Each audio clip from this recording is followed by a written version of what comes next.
আমাদের আজকের video topic খুবই ইন্টারেস্টিং। এটা হলো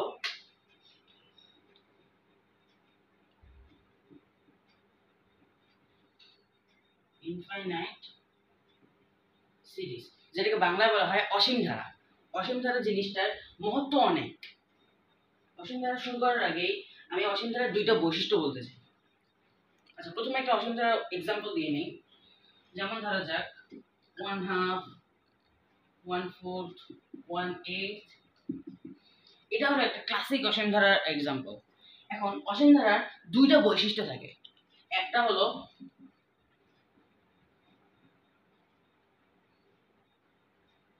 কনভার্জেন্স, আরেকটা হলো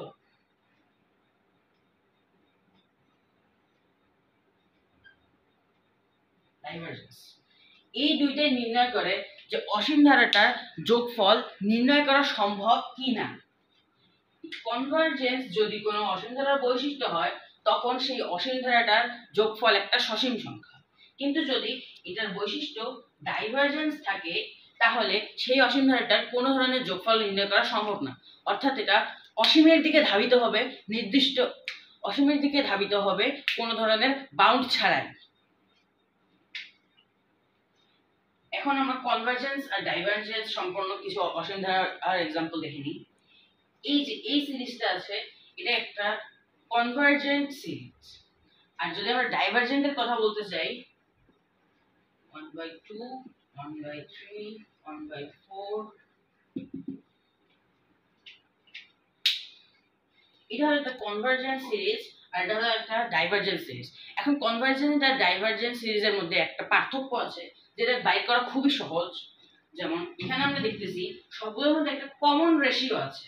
এইটাকে 1/2 দ্বারা গুণ করলে এটা পাওয়া যায়, এটাকে 1/2 দ্বারা গুণ করলে এটা পাওয়া যায়। কিন্তু এখানে এটাকে যেই সংখ্যা দিয়ে গুণ করলে এটা পাওয়া যাবে, সেইটা আবার এই সংখ্যা দিয়ে গুণ করলে এটা পাওয়া যাবে না। অর্থাৎ এটা একটা সিকোয়েন্স মানছে, কিন্তু এটার কোনো কমন রেশিও নাই।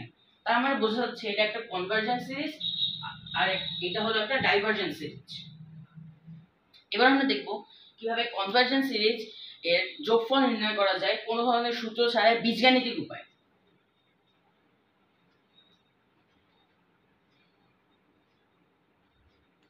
আমরা আমাদের আগে সেই এই কনভার্জেন্ট অসীম ধারাটাতে চলে যাচ্ছি।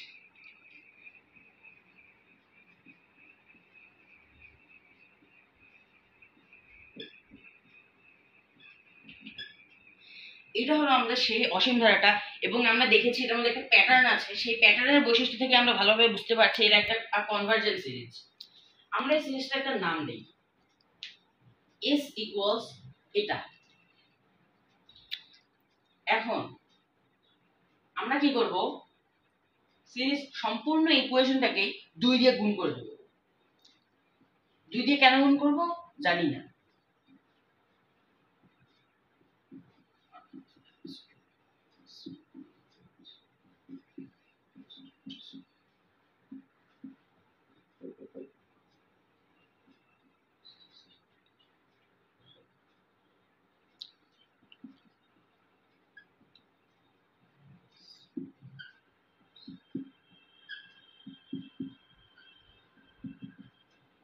আমরা এখানে একটা প্যাটার্ন দেখতে পাচ্ছি। 2 দিয়ে গুণ করলাম কেন সেটা আমরা ঠিকভাবে বলতে না পারলেও এখানে 2 দিয়ে গুণ করার একটা সুন্দর কনসিকুয়েন্স আছে। সেই কনসিকুয়েন্সটা হলো, আমরা এখানে যখন 2 দিয়ে গুণ করলাম, এইখানে আমরা সেই পূর্বের সিরিজটা ফিরে পেলাম। এখন এটাকে যদি আমরা রিনেম করি S বলে, তাহলে আমাদের ইকুয়েশনটা হয় অনেকটা এইরকম, 2s সমান 1 প্লাস s।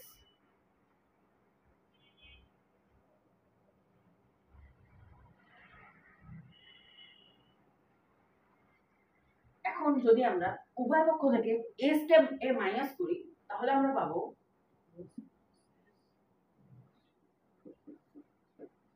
এখান থেকে পজিটিভ s আর নেগেটিভ s ক্যান্সেল হয়ে যায়।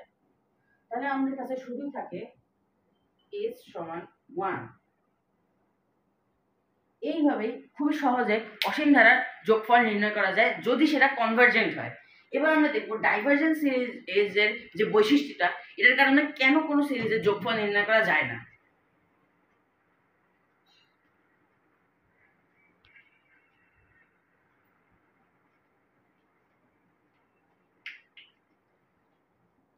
এটা হলো আমাদের সেই আগের ডাইভারজেন্স সিরিজ।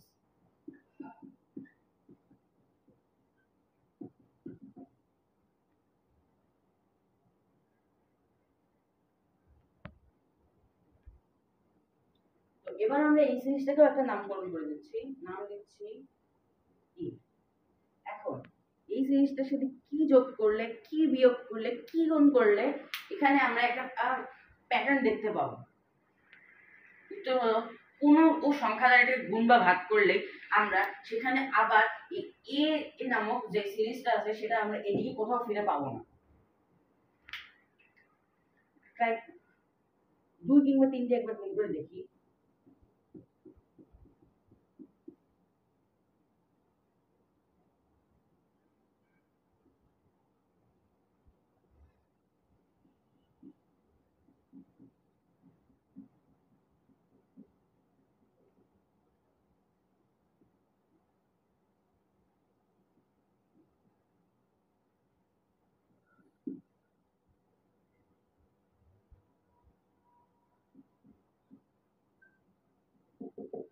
এখানে আমরা কোনো ধরনের প্যাটার্ন দেখতে পাচ্ছি না, তাই আমরা বলতে পারি যে এই সিরিজটার যোগফল নির্ণয় করা সম্ভব নয়। অর্থাৎ সিরিজটা ধীরে ধীরে প্রত্যেকটা পদ ছোট হতে থাকলেও সেটা কখনো অসীম সংখ্যক, এটা ধীরে ধীরে ছোট হতে থাকলেও কখনো নির্দিষ্টভাবে শূন্যের দিক পৌঁছাবে না। এটা সবসময় একটা সসীম সংখ্যক মান থাকবে, অর্থাৎ সিরিজটার যোগফল হবে অসীম।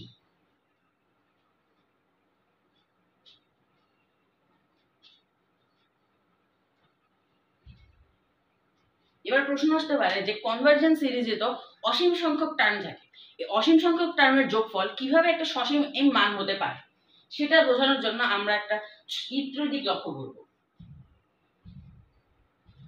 মনে করা যাক এটা একটা রাস্তা, এই রাস্তাটার মোট দৈর্ঘ্য হলো 1 মিটার।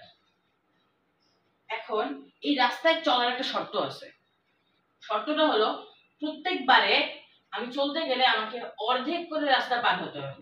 প্রথম সেকেন্ডে যদি আমি যাই হাফ মিটার, তারপরে আমাকে যেতে হবে 1/4 মিটার, তারপরে আমাকে যেতে হবে 1/8 মিটার, এরকম করে চলতে থাকবে। এখন আমরা কি বলতে পারি না যে এই সবগুলো পথ যোগ করলে আমরা যেটা পাবো সেটা হলো এই রাস্তার মোট দৈর্ঘ্য বা 1 মিটারের সমান। অর্থাৎ এখানে অসীম সংখ্যক টার্ম থাকলেও সেটার যোগফল সসীম হবে। মূলত এখানে অসীম সংখ্যক টার্ম থাকতেছে না, এখানে অসীমের দিকে টার্ম সংখ্যাটা অ্যাপ্রোচ করতেছে। এখন আমরা যে বৈশিষ্ট্য দেখালাম এই বৈশিষ্ট্যটা ডাইভারজেন্স সিরিজে থাকে না, তাই সেটার যোগফলও সসীম নয়।